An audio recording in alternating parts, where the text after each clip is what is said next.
The zone of interest is about the commandant of Auschwitz and his family and the life they lived in a nice house, and over their garden wall was Auschwitz functioning.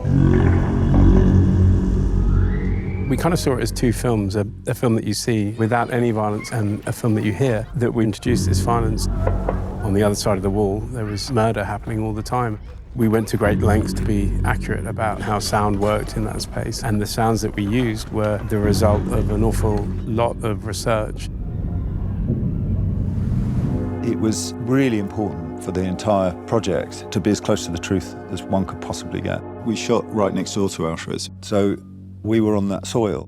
We ended up very close to Auschwitz Museum. The cooperation with the museums, they helped us a lot. They opened their archives for us. All the locations, they are in a radius of 20, 25 kilometers, so everything happened there.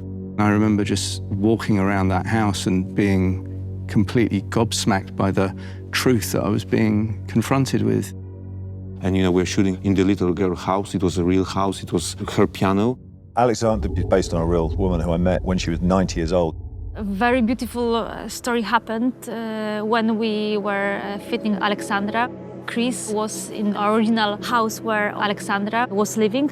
And on the attic, he was texting me, okay, I found dresses. So during the fittings, I showed this dress for Jonathan. And Jonathan said, yeah, let's go, let's go for it. When we saw her on the screen, I cannot imagine her in a different dress. Alexandra would also leave food for people who were starving and dying that she saw outside her bedroom window. She finds music in the tin, and it's a melody that was written by a real prisoner in 1943 called Joseph Wolf.